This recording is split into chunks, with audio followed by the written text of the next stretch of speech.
ರೈತನಿಂದ ಮಾತ್ರ ದೇಶದ ಹಸಿವನ್ನ ನೀಗಿಸುವ ಶಕ್ತಿ ಇದೆ. ಎಐ ತಂತ್ರಜ್ಞಾನ ಕಾಲದಲ್ಲೂ ಕೂಡ ರೈತನ ಕೆಲಸವನ್ನ ಯಾರು ಕಸಿದುಕೊಳ್ಳುವ ಸಾಧ್ಯವಾಗುವುದಿಲ್ಲ ಅಂತ ವನಕಲ್ಲು ಮಠದ ಡಾಕ್ಟರ್ ಶ್ರೀ ವರಮಾನಂದ ಸ್ವಾಮೀಜಿ ಹೇಳಿದ್ದಾರೆ. ತಾಲೂಕಿನ ತ್ಯಾಮಗೊಂಡ್ಲು ಹೋಬಳಿಯ ಸೂಲ್ಕುಂಟೆ ಗ್ರಾಮದಲ್ಲಿ ಕೃಷಿ ರಾಜ್ಯ ರೈತ ಸಂಘದ ಘಟಕ ಶಾಖೆಗೆ ತೆಂಗಿನ ಸಸಿಗಳನ್ನ ವಿತರಿಸಿ ದೀವ ಬೆಳಗ್ಗೆ ಕಾರ್ಯಕ್ರಮಕ್ಕೆ ಚಾಲನೆ ಕೊಟ್ಟು ಮಾತನಾಡಿದ್ರು. ರೈತ ಸಮಗ್ರ ಕೃಷಿಯತ್ತ ಮನಸ್ಸು ಮಾಡಬೇಕು. ರಾಜ್ಯ ರೈತ ಸಂಘವು ರೈತರ ಹಿತಾಸಕ್ತಿಯನ್ನ ಕಾಪಾಡುವ ಉದ್ದೇಶದಿಂದ ಸ್ಥಾಪಿತವಾದ ಒಂದು ಸಂಘಟನೆಯಾಗಿದೆ. ಇದು ರೈತರಿಗೆ ವಿವಿಧ ರೀತಿಯ ಸೌಲಭ್ಯಗಳನ್ನು ಒದಗಿಸುವುದರ ಮೂಲಕ ಅವರ ಜೀವನವನ್ನ ಸುಧಾರಿಸುವ ಗುರಿಯನ್ನ ಹೊಂದಿದೆ. ರೈತರಿಗೆ ಕೃಷಿ ಸಲಹೆ ಮತ್ತು ತಾಂತ್ರಿಕ ನೆರವು ಒದಗಿಸುವುದು ಪ್ರಮುಖ ಉದ್ದೇಶವನ್ನ ಹೊಂದಿದ್ದಾರೆ ಎಂದು ಘಟಕ ಶಾಖೆ ಹೆಚ್ಚು ಪ್ರಭಾವಶಾಲಿಯಾಗಲಿ ಎಂದಿದ್ದಾರೆ. ಸಂಘಟನೆಯ ರಾಜ್ಯ ಪ್ರಧಾನ ಕಾರ್ಯದರ್ಶಿ ದೇವರಾಜು ಡಿಎಂ ಮಾತನಾಡಿ, ರಾಜ್ಯದಾದ್ಯಂತ ನಮ್ಮ 28 ಶಾಖೆಗಳು ಇದೆ. ಪ್ರಮುಖ ಕೇಂದ್ರ ಕಚೇರಿ ತುಮಕೂರಿನಲ್ಲಿ ಇದೆ. ಇಂದು ಗ್ರಾಮ ಘಟಕಕ್ಕೆ ಸೂಲ್ಕುಂಡೆ ಗ್ರಾಮದಲ್ಲಿ ಪ್ರಾರಂಭಿಸಿದ್ದೀವಿ. ಸಂಘಟನೆಯಿಂದ ತ್ಯಾಮಗೊಂಡ್ಲು ದಾವಸ್ಪೇಟೆ ಹೋಬಳಿಯಲ್ಲಿ ಕೆಐಎಡಿಬಿ ಈ ಭಾಗದಲ್ಲಿ ರೈತರ ಕೃಷಿ ಜಮೀನು ವಶಪಡಿಸಿಕೊಂಡಿರುವುದನ್ನು ವಿರೋಧಿಸಿ ಹೋರಾಟ ರೂಪಿಸುತ್ತೀವಿ ಎಂದಿದ್ದಾರೆ.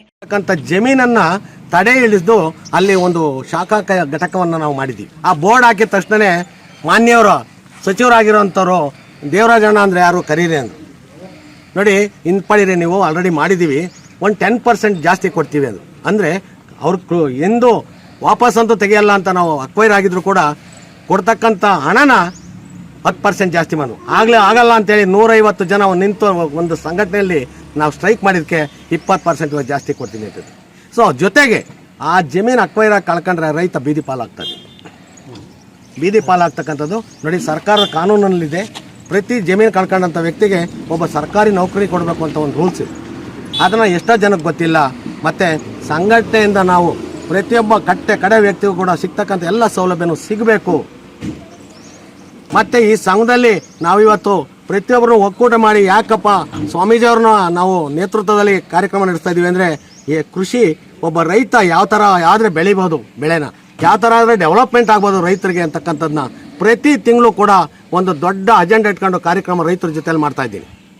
ಪ್ರತಿ ತಿಂಗಳು ಕೂಡ ಮಾಡ್ತಾ ಇದ್ದೀನಿ.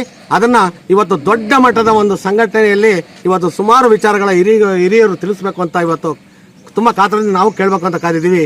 ಆ ಮಟ್ಟದಲ್ಲಿ ಇವತ್ತು ಸಂಘ ನಡೀತಾ ಇದೆ. ಈ ಸಂದರ್ಭದಲ್ಲಿ ಸಂಘಟನೆಯ ರಾಜ್ಯ ನಿರ್ದೇಶಕ ಬಿಕೆ ಚಿಕ್ಕ ಹನುಮಯ್ಯ, ಸಂಘಟನಾ ಕಾರ್ಯದರ್ಶಿ ನಾರಾಯಣಪ್ಪ, ವೈದ್ಯ ಡಾಕ್ಟರ್ ಸಿ ಅಶೋಕ್, ತನುಜ, ಏಕಾಂತ್, ಜಯರಾಮಯ್ಯ, ಗ್ರಾಮ ಪಂಚಾಯಿತಿ ಮಾಜಿ ಸದಸ್ಯರು ಆದ ಅಂಜನಮೂರ್ತಿ, ಬಾಲಕೃಷ್ಣ, ಮುಖಂಡರು ಆದ ಕಾಂತರಾಜು, ಮಂಜುನಾಥ್, ಪಾರ್ಥಸಾರಥಿ, ನಾಗರಾಜ, ತಾಲೂಕು ಸಂಘಟನಾ ಕಾರ್ಯದರ್ಶಿಗಳು ಆದ ಹರೀಶ್ ಬಿಜಿ, ಬೋಗಯ್ಯ, ಬಿಜಿ ನವೀನ್ ಕುಮಾರ್, ಲಕ್ಷ್ಮಣ, ಲಕ್ಷ್ಮಯ್ಯ, ನಾಗರತ್ನಮ್ಮ, ಪುಷ್ಪಲತಾ, ಬೋರೇಗೌಡರು ಹಾಗೂ ಸಂಘದ ಎಲ್ಲ ಪದಾಧಿಕಾರಿಗಳು, ಸದಸ್ಯರು, ರೈತ ಬಾಂಧವರು ಹಾಜರಿದ್ದರು.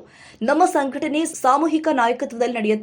ರೈತರಿಗೆ ನ್ಯಾಯಯುತ ಬೆಲೆ ಒದಗಿಸುವುದು, ಕೃಷಿ ಸಾಲ ಮತ್ತು ಇತರ ಆರ್ಥಿಕ ನೆರವು, ರೈತರಿಗೆ ಎಲ್ಲ ಸೇವೆ ಒದಗಿಸುವುದು ಮತ್ತು ರೈತರಿಗಾಗಿ ರೈತರಿಗೋಸ್ಕರ ರೈತರ ಸಮಗ್ರ ಅಭಿವೃದ್ಧಿಯೇ ನಮ್ಮ ಸಂಘಟನೆಯ ಗುರಿಯಾಗಿದೆ ಎಂದಿದ್ದಾರೆ. ಬೆಳೆವ ಭೂಮಿಯಲ್ಲಿ ಒಂದು ಪ್ರಳಯದ ಕಸ ಹುಟ್ಟಿ ತಿಳಿಯಲಿಯದು ಎಚ್ಚರಾಲಿಯದು ಎನ್ನ ಅವಗುಣವೆಂಬ ಕಸವ ಕಿತ್ತು ಸಲಗೈಯ ಲಿಂಗ ತಂದೆ ಸುಳಿದೆಗೆದು ಬೆಳೆವೆನು ಸುಳಿದೆಗೆದು ಬೆಳೆವೆನು ಕೂಡಲ ಸಂಗಮ ದೇವ.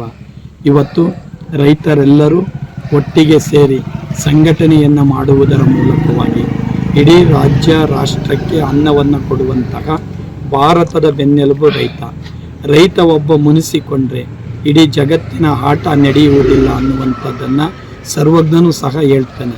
ಹಾಗಾಗಿ ನಮ್ಮ ರೈತ ಪರಂಪರೆಗೆ, ಕೃಷಿಕ ಸಮಾಜಕ್ಕೆ, ಇವತ್ತು ರೈತ ಸಮಾಜಕ್ಕೆ ಸುಮಾರು 5,000 ವರ್ಷಗಳ ಆಚೆಯ ಇತಿಹಾಸ ಇರುವಂಥದ್ದು. ಇಡೀ ಭಾರತದ ಭೂಮಿಯಲ್ಲಿ ಮೊಟ್ಟ ಮೊದಲು ಒಂದು ಸಂಘಟನೆ ಅಂದರೆ ಅದು ರೈತ ಸಂಘಟನೆ. ಪ್ರಾಚೀನ ಅನಾದಿ ಕಾಲದಿಂದ ಇದಕ್ಕೆ ದೊಡ್ಡ ಶಕ್ತಿ ಇರುವಂಥದ್ದು. ಪ್ರಾರಂಭವಾದ ಮೊಟ್ಟ ಮೊದಲ ಸಂಘಟನೆ ಅಂದರೆ ಅದು ಕೃಷಿ ಕಾರ್ಮಿಕ ಕೃಷಿ ಸಂಘಟನೆ ಅನ್ನುವಂಥದ್ದನ್ನು ನಾವ್ಯಾರೂ ಸಹ ಮರೆಯುವಂತಿಲ್ಲ. ಸಾವಯವ ಕೃಷಿ ಬಹಳ ಮುಖ್ಯವಾಗಿರುವಂಥದ್ದು. ಇವತ್ತೆಲ್ಲ ಪ್ರಗತಿಪರ ರೈತರು ಒಟ್ಟಿಗೆ ಸೇರಿ ಈ ಒಂದು ಶಾಖೆಯನ್ನು ಪ್ರಾರಂಭಿಸೋದ್ರ ಮೂಲಕ ನಮ್ಮ ದೇವರಾಜ್ರವರು, ಗಂಗನ್ಮಯ್ಯನವರು ಮತ್ತು ಅನೇಕ ಸಂಘಟನೆಯ ಎಲ್ಲ ಮುಖಂಡರು ರೈತರ ಒಗ್ಗಟ್ಟನ್ನು ಇವತ್ತು ಒಬ್ಬ ಶಿಕ್ಷಕ ತಲೆ ಕೆಡಿಸ್ಕೊಳ್ಳಿಲ್ಲ ಅಂದರೆ ಒಬ್ಬ ವಿದ್ಯಾರ್ಥಿ ಹಾಳಾಗ್ಬೋದು, ಒಬ್ಬ ಇಂಜಿನಿಯರ್ ತಲೆ ಕೆಡಿಸ್ಕೊಳ್ಳಿಲ್ಲ ಅಂತಂದರೆ ಒಂದು ಬಿಲ್ಡಿಂಗ್ ಕೆಟ್ಟು ಹೋಗ್ಬೋದು, ಒಬ್ಬ ನಮ್ಮ ಡಾಕ್ಟ್ರು ತಲೆ ಕೆಡಿಸ್ಕೊಳ್ಳೋದು ಒಂದು ಪೇಷಂಟ್ ಹೋಗ್ಬೋದು. ಆದರೆ ರೈತ ಏನಾದ್ರೂ ಒಂದು ಅಸಮರ್ಥ ಆದ ರೈತ ಏನಾದ್ರೂ ಈ ಬೆನ್ನು ಎಲುಬು ಮುರ್ಕೊಳ್ಳುವ ಆ ರೀತಿ ಆದರೆ ಇಡೀ ಜಗತ್ತಿನ ಆಟ ನಿಂತೋಗುತ್ತೆ ಅನ್ನುವಂಥದ್ದು. ರೈತನಿಗೆ ನಾವೆಲ್ಲರೂ ಸಹ ಸಾಥ್ ಕೊಡಬೇಕು, ಅವ್ರಿಗೊಂದು ಶಕ್ತಿಯನ್ನು ತುಂಬಬೇಕು. ರೈತ ಬಹಳ ಮುಖ್ಯ ಆಗುವಂಥದ್ದು. ಇವತ್ತು ರಾತ್ರಿ ಹಗಲು ಶ್ರಮ ಹಾಕಿ ಅವರು ಬೆಳೆದಂಥ ಬೆಳೆಗೆ ಬೆಂಬಲ ಬೆಲೆ ಇಲ್ಲ, ಕರೆಕ್ಟ್ ಆದಂತಹ ಒಂದು ವ್ಯವಸ್ಥಿತವಾದ ಮಾರುಕಟ್ಟೆ ಇಲ್ಲ. ಈ ಭಾಗದಲ್ಲಿ ಕೊಬ್ಬರಿ ಬೆಳೀತಾರೆ, ಅಡಿಕೆ ಬೆಳೀತಾರೆ, ಸಂರಕ್ಷಣಾ ಘಟಕಗಳಿಲ್ಲ. ಅದು ಬಹಳ ನೋವನ್ನು ಕೊಡುವಂಥದ್ದು. 1 ಕ್ವಿಂಟಲ್ ರಾಗಿ ಬೆಳಿಬೇಕು ಅಂದರೆ ರೈತನಿಗೆ 6,873 ರೂಪಾಯಿ ಖರ್ಚು ಬರುತ್ತೆ. 6,873 ರೂಪಾಯಿ ಖರ್ಚು ಬರುತ್ತೆ.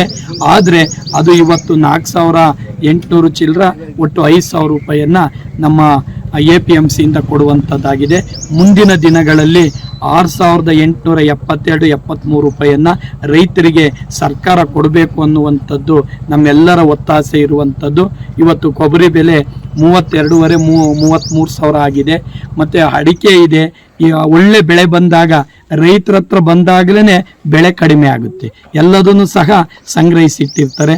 ಆದರೆ ವಿವಿಧತೆಯಲ್ಲಿ ಏಕತೆ, ಭಾಷೆಗಳಲ್ಲಿ ಭಿನ್ನತೆ, ಹಲವು ಧರ್ಮಕ್ಕೂ ಸ್ವತಂತ್ರತೆ, ಆದರೂ ಎಲ್ಲರಿಗೂ ಒಬ್ಬಳೇ ಭಾರತ ಮಾತೆ ಎಂಬಂತೆ ನಾವೆಲ್ಲರೂ ಭಾರತ ಮಾತೆಯ ಮಕ್ಕಳು.